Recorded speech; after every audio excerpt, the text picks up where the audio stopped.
Hello and good morning to everyone. Today we are starting another new chapter, that is chapter number 9, disaster management. जैसा कि आप लोग देख सकते हैं इस चैप्टर का नाम है डिज़ास्टर और उसको हम मैनेज कैसे करें। पहले हमें जानना होगा कि डिज़ास्टर होते क्या क्या हैं। इस चैप्टर हम लोग पढ़ने वाले हैं नेचुरल हैज़ार्ड्स एंड डिज़ास्टर्स, ये दोनों चीज़ें होती क्या हैं। Next we will see earthquakes क्या होते हैं, कैसे आते हैं, इनसे बचने के लिए हम लोग को क्या क्या करना चाहिए। नेक्स्ट है आपका साइक्लोन्स, कि साइक्लोन्स क्या होते हैं, साइक्लोन्स किस तरीके से आते हैं, किस किस एरियाज़ पे आते हैं और इनसे बचने के लिए और 3 डिज़ास्टर्स और देखेंगे हम लोग इस चैप्टर में, तो tsunamis, floods and droughts. Let us start this chapter. We frequently read in newspaper about natural calamities or disasters occurring around the world. What is a natural disaster? Natural disaster होता क्या है, पहले हम ये देखते हैं। Nature, while providing ways and means for sustenance of life on earth, is also one of the biggest source of destruction. Nature अगर हमें जीने के लिए जगह देती है, जीने के लिए सारे रिसोर्सेज देती है, तो सबसे ज़्यादा डिस्ट्रक्शन भी फैलाने वाली जो है नेचर ही होती है। Earthquake, flood, drought, cyclone, landslide, etc. have the potential to cause widespread destruction. These are called natural hazards. जो भी ऐसे hazards या जो भी ऐसी आपदा विपदा जो नेचर के कारण आती है उसे हम बोलते हैं natural hazards. When such a hazard causes destruction, it is called as natural disaster. जब इस हैज़ार्ड से किसी की मौत होती है या कोई पब्लिक या प्राइवेट प्रॉपर्टी को जो नुकसान पहुंचता है, तब इसको हम बोलते हैं natural disaster. But A proper preventive and precautionary measures are taken to reduce loss of life and property.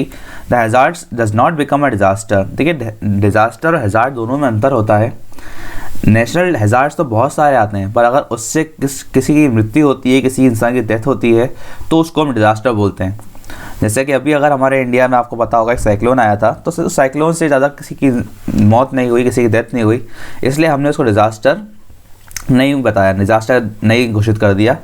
जबकि अगर ऐसा कोई नेचुरल हैज़ार्ड आ रहा है, मान लीजिए अर्थक्वेक आया जिससे बहुत लोग मर गए, तो उसको हम डिज़ास्टर बोलते हैं, natural disaster. Natural disaster is any catastrophic event that is caused by nature or the natural processes of the earth. The severity of the disaster is measured by the loss of life, property and the resources requiring for rebuilding. तो कितना नुकसान एक disaster फैला के जाता है, उसको हम मेजर करते हैं, कितने लोगों की लाइफ का नुकसान हुआ इससे, कितनी प्रॉपर्टी का नुकसान हुआ और कितने रिसोर्सेस रिक्वायर्ड होंगे उसको वापस से रीबिल्ड करने के लिए। Any natural disaster can interrupt vital services such as healthcare, electricity, water, garbage removal, transportation and communication. तो डिज़ास्टर आने से क्या होता है, सब चीज़ें जो है इधर उधर हो जाती हैं, चाहे आपकी हेल्थ केयर सर्विस हो, डिज़ास्टर हो, सब में काफ़ी दिक्कतें आती हैं। The disruption can have a tremendous effect on the health, social and economical network of local communities and countries. Disaster have a major and long term impact on people even after the immediate effect have been eased. तो काफ़ी लंबे समय तक लोगों को ये डर लगा रहता है। कई जगह पर बाढ़ आती है तो लोगों को लगता है कि फिर से बाढ़ आने के यहाँ पे डर है, तो लोग काफ़ी डर में रहते हैं उसके बाद हमेशा ही। Improper and unplanned relief activities can have a significant deleterious impact on the disaster victim as well on the donors and relief agencies. Local, regional, national and international organizations join hands and help in mounting a humanitarian response to disaster. तो बहुत सारी organisations हैं world के जिन्होंने एक साथ आकर जो है इसका सॉल्यूशन निकाला है, बहुत, ताकि इसको जो है इफेक्टिवली हम लोग मैनेज कर पाएँ, इफेक्टिवली जो है इससे पार आ पाएँ। Each of these organization has a disaster management plan. हर ऑर्गेनाइजेशन का अपना डिजास्टर मैनेजमेंट का प्लान होता है। These plans can prevent, prepare, relief and recovery. ये प्लान्स होते हैं कि कैसे डिजास्टर के बाद या डिजास्टर के पहले लोगों को जो है प्रिवेंशन करने की बताया जाए, कैसे प्रिवेंशन किया जाता है, लोगों को प्रिपेयर किया जाए डिजास्टर के लिए और लोगों को रिलीफ और रिकवरी में मदद की जाए। पहले डिजास्टर पर हम लोग आते हैं हमारे earthquake. Earthquake occur at fault zones where tectonic plates collide और स्लाइड अगेंस्ट ईच अदर। देखिए फटाफट मैं आपको समझा देता हूँ होता क्या है। हमारा अर्थ क्रस्ट जो है वो कई सारी प्लेट से बना है जिनको हम बोलते हैं टेक्टोनिक प्लेट्स। ओके, ये टेक्टोनिक प्लेट्स जो होती हैं कुछ दिखने में इस तरीके की होती हैं। मान लीजिए एक प्लेट ये है इस तरीके की, मान लीजिए इस तरफ,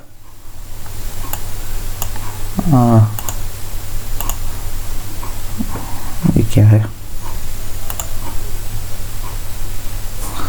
एक प्लेट मान लीजिए ऐसी है इस तरफ। ओके, एक प्लेट है। ओके, ऐसे बहुत सारी जो होती है, ऐसे गोल गोल गोल प्लेट्स में जो हमारा अर्थ डिवाइड होता है, हमारे अर्थ की क्रस्ट। और एक प्लेट मान लीजिए ये, दोनों के बीच में थोड़ा सा स्पेस हम जो है छोड़ देते हैं हम लोग। ओके, सो क्या होता है हमारा अर्थ, ये काफ़ी बहुत टाइम लग जाएगा अगर मैं इसको डीपली समझाऊंगा, आप इसको फटाफट समझ लीजिए कि हमारा अर्थ का जो क्रस्ट होता है वो काफ़ी टूटा हुआ है, काफ़ी फ्रेगमेंटेड है। सो ऐसी प्लेट्स में डिवाइडेड है वो काफ़ी सारी। जब ये दो प्लेट्स टकराती हैं, ठीक है, ये दोनों प्लेट्स जो है रॉक्स की बनी हुई हैं। आप समझ सकते हैं जब भी दो सॉलिड चीज़ें टकराती हैं तो वाइब्रेशंस निकलते हैं उनसे। आप कभी दो बर्तनों को टकराएंगे तो उससे आवाज़ आएगी, वो आवाज़ कैसे होती है, वाइब्रेशंस के कारण होती है। ओके, सो ये दो जब प्लेट्स टकराएंगी जो कि रॉक्स की बनी है काफ़ी हार्ड, तो ये टकराने से क्या होगा, इनके वाइब्रेशंस क्रिएट होंगे और ये वाइब्रेशंस फिर अर्थ सरफेस तक आते हैं जहाँ पे हम लोग रहते हैं। ये वाइब्रेशंस हमको महसूस होते हैं और अर्थक्वेक आ जाता है, इसको हम बोलते हैं अर्थक्वेक, सिंपल सी भाषा में। चलिए आगे बढ़ते हैं। टेक्टोनिक प्लेट्स बोलते हैं इनको, are what makes the earth crust its outermost layer. These impacts are usually gradual and unnoticeable on the surface. However, immense stress can build up between plates. तो ये कई बार क्या होता है, प्लेट्स बहुत कम टाइम के लिए टकराती हैं, बहुत हल्के से टकराती है तो अर्थक्वेक आता है, हमें पता भी नहीं चलता, वो चला जाता है। बट जब ये काफ़ी लंबे समय तक टकराती जाती हैं और काफ़ी तेज़ टकराती हैं तो सीज़मिक वेव्स इनसे आती हैं, और ये सीज़मिक वेव्स जब हमारे अर्थ के सरफेस पे आती हैं तो ये अर्थ के सरफेस को जो है हिलाती हैं, जिससे क्या हो, अर्थक्वेक आता है हमारे यहाँ पर। The study of earthquake is called seismology. Study of earthquake को सीज़मोलॉजी बोलते हैं और जो उसकी स्टडी करता है उसको सीज़मोलॉजिस्ट बोलते हैं। The location where the earthquake is begin, जहाँ पे जो अर्थक्वेक बिगिन होता है, जहाँ से चालू होता है, उसको हम बोलते हैं focus. Epicentre is the point on the earth surface located directly above the focus of the earthquake. So हमारे अर्थ सरफेस के अंदर जहाँ पे क्रस्ट में जहाँ वो टकरा रही हैं दो प्लेटें, उस पॉइंट को फोकस बोलते हैं हम। और उसी के बिल्कुल ऊपर, बिल्कुल परपेंडिकुलरली जो बिल्कुल ऊपर पॉइंट होता है अर्थ के सरफेस पर, जहाँ से अर्थक्वेक शुरू होता है, उसको हम बोलते हैं एपिसेंटर। इसको मेजर करने के लिए जो एक सीज़मोग्राफ आता है और एक स्केल होता है, इसको हम बोलते हैं रिक्टर स्केल। एक रिक्टर स्केल जो है ये बनाया गया है अर्थक्वेक की मैग्नीट्यूड नापने के लिए, कितना ज़्यादा आता है। ओके, ये 0 से लेकर 9 तक का एक स्केल होता है, जितना ज़्यादा स्केल पे होगा उतना ज़्यादा मतलब खतरनाक अर्थक्वेक आया होगा। एक केस स्टडी यहाँ पे दी हुई है, an earthquake is difficult to predict and often is accompanied by lot of destruction. तो एक द अप्रैल 2015 में नेपाल में अर्थक्वेक आया था, जिसको गोरखा अर्थक्वेक भी बोलते हैं। किल्ड मोर देन 8,800 पीपल, किसमें डेथ हुई, एंड इंजर्ड मोर देन 23,000, तो बहुत नुकसान हुआ था। 7.8 इसका मैग्नीट्यूड था रिक्टर स्केल पर, मतलब लगभग 8 के आसपास मान लीजिए, मतलब बहुत हाई था। Centuries old buildings were destroyed at UNESCO World Heritage Site in the Kathmandu Valley.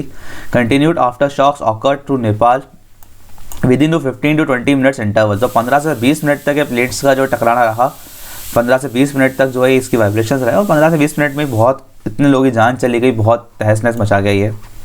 Next is precautions, क्या क्या प्रिकॉशंस लेने चाहिए हमें बचने के लिए अर्थक्वेक से।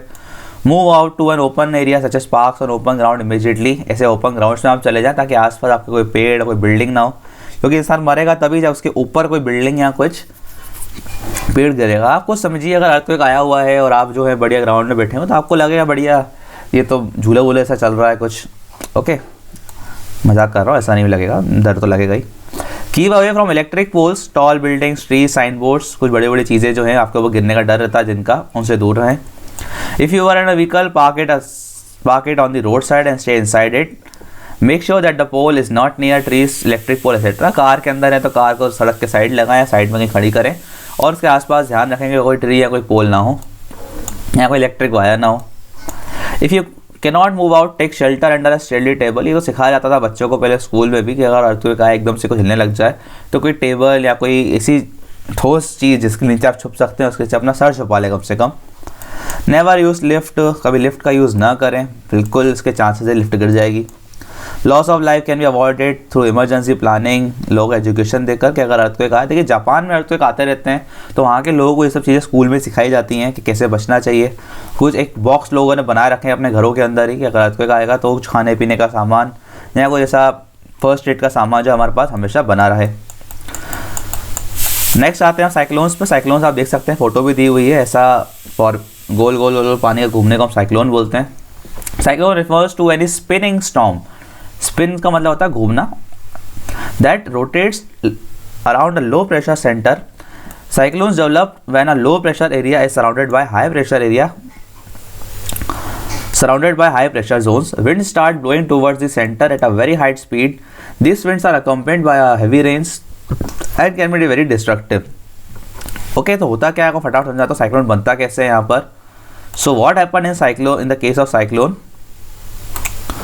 कि आपका मान लीजिए आपकी, मैं एक फटाफट आपको बात बताता हूँ कि हवा जो है हमेशा हाई प्रेशर से, wind always flow from high pressure towards low pressure areas. हवा जो है जहाँ पर हाई प्रेशर होगा वहाँ से निकलकर लो प्रेशर की तरफ जाती है। सो साइक्लोन्स के केस में क्या होता है, आपका एक लो प्रेशर बनता है सिस्टम, और इस लो प्रेशर सिस्टम के आसपास चारों तरफ जो है हाई प्रेशर सिस्टम बना होता है। तो हवाएं जो हैं चारों तरफ से इस लो प्रेशर सिस्टम की तरफ आती हैं। ओके, और क्योंकि हमारा अर्थ जो है रोटेट होता रहता है, तो हवा भी जो है रोटेट होती रहती है। तो रोटेट होते होते ऐसा एक साइक्लोन का फॉर्मेशन ले लेती हैं। ये हवाएं काफ़ी तेज़ होती हैं, इसलिए साइक्लोन जो बनता है वो काफ़ी तेज़ बनता है। ओके, हवा, अब आप ये ना सोचिएगा कि हवा जो है इसके फ्लो होने से पानी कैसे हिल रहा है। ओके, सो हवा जो है अगर ये हिलेगी तो पानी को साथ साथ में ये भी मूव करवाएगी, और पानी मूव होता है तो हवा भी उसके ऊपर जो है वो भी मूव होती है। सो तो second, this winds are accompanied by very high speed rains, और जब ये विंड्स आती हैं तो बहुत हाई स्पीड रेन भी आती है, और ये जो विंड्स यहाँ पे आती हैं उसकी स्पीड ऑलमोस्ट 200 किलोमीटर से ज़्यादा ही रहती है। The low pressure centre is also refer to eye, जो लो प्रेशर सेंटर हमने अभी ड्रॉ किया था उसको आई भी बोलते हैं, eye of the storm. The area surrounded of the eye will be the most affected area, जो एरिया आई के आसपास होंगे वो सबसे ज़्यादा अफेक्टेड वाले एरियाज ही होते हैं। Tropical cyclones occur over tropical oceanic regions, hurricanes found in the Atlantic and North Pacific region, and typhoons found in the Northwest Pacific actually are types of cyclone। तो साइक्लोन्स के अलग अलग नाम हैं, ये टाइफून, हरिकेन इसको बोला जाता है अटलांटिक और नॉर्थ ईस्ट पैसिफिक ओशन में, और टाइफून बोलते हैं इसको नॉर्थ वेस्ट पैसिफिक में। एक साइक्लोन हर्ट के बारे में बताया गया आपको यहाँ पर कि देखिए इसका बनना यहाँ से शुरू हुआ था, होते होते जब ये आगे बढ़ता गया लो प्रेशर सेंटर, तो इसे होते ये जो है आपका यहाँ पर आ जाता है। देखिए एक बात आप हमेशा याद रखिए साइक्लोन पे कि साइक्लोन हमेशा एक ओशन, एक वाटर बॉडी के ऊपर ही आता है। कभी भी ऐसा नहीं होगा कि अगर मान लीजिए लैंड पे लो प्रेशर बन रहा है और आसपास हाई है तो साइक्लोन नहीं बोलते उसको हम बोलते हैं टॉर्नेडो। ओके, बट जब ऐसा पानी के ऊपर होता है, ओशंस के ऊपर होता है कि एक लो प्रेशर आसपास जो है आपका हाई प्रेशर सिस्टम बना हुआ है, तो इसको हम बोलते हैं cyclones. India has a coastline of about 7,570 kilometers, of which 6,100 kilometers along the mainland. The entire coast is affected by cyclone of varying frequency and intensity। तो इंडिया में साइक्लोन्स आते रहते हैं, अभी हाल फिलहाल में भी साइक्लोन आया है, अगर आपको उसका नाम पता हो तो फटाफट बताइएगा मुझे। 13 coastal states and union territories in the country are affected by tropical cyclones। तो 13 states and union territories जो है साइक्लोन से अफेक्टेड होती हैं। सबसे ज़्यादा अफेक्ट साइक्लोन का होता है आपका 4 स्टेट्स में, तमिलनाडु, आंध्र प्रदेश, उड़ीसा एंड वेस्ट बंगाल। क्योंकि इंडिया में सबसे ज़्यादा साइक्लोन जो आपके इस तरफ आते हैं, बे ऑफ बंगाल तरफ, तो आप देख सकते हैं वेस्ट बंगाल, उड़ीसा, आंध्र प्रदेश और तमिलनाडु, ये चारों स्टेट्स इस तरफ पे आते हैं bay of Bengal side. The coastline of Orissa was hit by a cyclone Hud in 2014। ये 2014 की बात कर रहे हैं। It invaded the port city of Visakhapatnam on 11 October leaving its wake wide spread. तो काफ़ी खतरनाक आया था ये वाला साइक्लोन उस समय पर। The death toll due to cyclone hundred were reported to be 46 लोगों की इसमें डेथ हो गई थी, और काफ़ी नुकसान भी हुआ था। पढ़ सकते हैं फटाफट। प्रिकॉशंस क्या ले सकते हैं हम लोग साइक्लोन्स के लिए, तो listen to weather report on radio, television, read them about newspaper. तो आजकल जो साइक्लोन्स का पता पहले लग जाता है, क्योंकि आपने बस फिगर में भी देखा कि पहले ही ओशंस में बनना शुरू हो चुका था, तो लोग पहले पता लगा लेते हैं न्यूज़ वाले के आने वाला है, तो पहले ही वो आप एरिया खाली कर दें, coastal areas. Keep an emergency kit ready containing a torch. ये हमने बात अर्थक्वेक में भी करी थी कि लोगों को एक किट तैयार रखते हैं घर पे, ठीक है। ये किट में आपको जो है एक टॉर्च होगी, लाइट वाइट चली जाएगी, अगर हवा तेज़ चलेगी सारे खंभे उड़ जाएंगे। ओके, वाटर प्रूफ बैग्स आप रख सकते हैं क्योंकि काफ़ी पानी गिरता है, आपने अभी बात करी, काफ़ी बारिश होती है। Immediately leave your home with your family and seek safe shelter with friends. और इसमें आप घर में नहीं छुप सकते क्योंकि इतना तेज तूफान आता है कि लोग घर उड़ ही जाते हैं। Do not venture into the sea. मज़े लेने के लिए जो है सी में ना जाए, बिल्कुल आप ऐसे उड़ेंगे बिल्कुल कचरे की तरह। Avoid flood water to be of snake bites. अब पानी भर जाता है, काफ़ी बारिश होती है, तो फ्लड वाटर में काफ़ी सारे स्नेक्स और काफ़ी सारे जो जानवर जो ओशन में रहते हैं वो सब लोगों के घरों में आ जाते हैं। पानी गंदा हो जाता है, इसलिए जो भी पानी पिए इसको बॉईल करके पिए। नेक्स्ट है सुनामी। सुनामी क्या होता है आपका? सुनामी का मतलब बड़ी बड़ी लहरें, काफ़ी बड़ी लहरें जो ओशन से लैंड पे आती हैं। सुनामी तब आती है जब अर्थक्वेक्स जो है वो ओशन के अंदर आते हैं, ठीक है। ओशन भी जो है लैंड के ऊपर ही बना हुआ है। जब ओशन के अंदर जो लैंड है उसमें अर्थक्वेक्स आते हैं, तो वो जो अर्थक्वेक्स आते हैं वो वाइब्रेशंस फैलाते हैं ओशन में, और काफ़ी बड़ी बड़ी उससे वेव्स बन जाती हैं। अब tsunami is a series of oceanic waves that send streams of water sometimes reaching the heights of over 100 feet on to the land. तो कभी कभी इतनी ज़्यादा ऊंची हो जाती हैं वेव्स जिनकी हाइट जो है 100 फीट से ऊपर भी चली जाती है। अब इतना ज़्यादा पानी इतनी ऊंचाई से आपके ऊपर गिरेगा कि आपके घरों के ऊपर, तो जाहिर सी बात है कुछ भी नहीं बचेगा। ओके, ये सुनामी जो है जापान में आई थी इसका जापान का केस सबसे ज़्यादा इंपॉर्टेंट है। इसमें काफ़ी सारा पानी घुस गया था लोगों के घर में।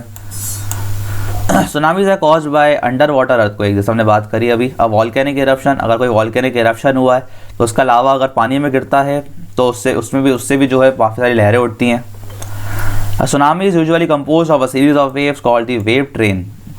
तो क्या होता है, पानी में ऐसी वेव ट्रेन बन जाती है, ऐसी एक वेव्स ऐसे आपने देखा लहरें बनती जाती हैं और एंड में जाके कोस्टल एरियाज से टकरा जाती हैं। Small wave can only 30 centimetre high in the deep ocean में grow into a monster 30 metre high as it sweeps over the शोर।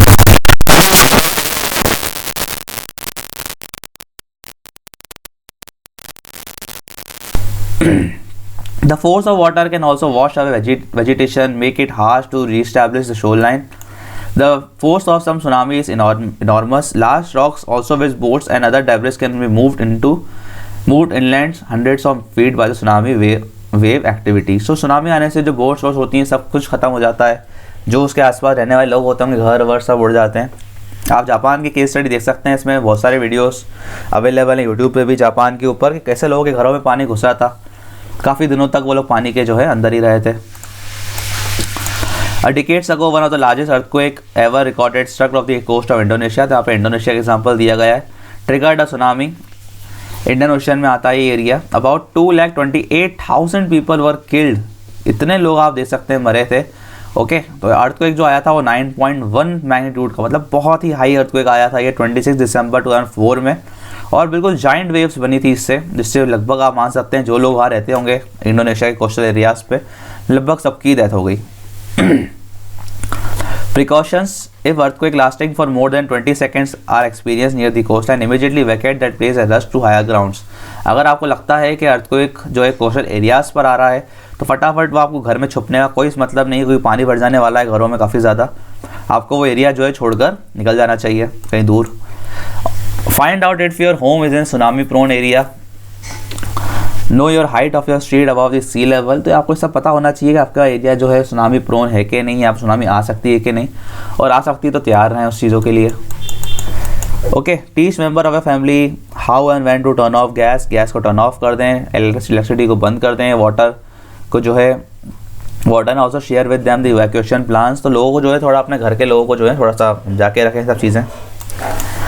ओके, आगे हम लोग आते हैं फटाफट फ्लड्स पे। आप पढ़ सकते हैं ये जो दिए हुए हैं, आप वीडियो पॉज करके इसे समझने की बातें हैं यहाँ पर कि हमें क्या क्या करना चाहिए। इसे आपको एक और दिया हुआ है यहाँ पर, एरियाज प्रोन टू सुनामी और high risk zones must have warning systems install.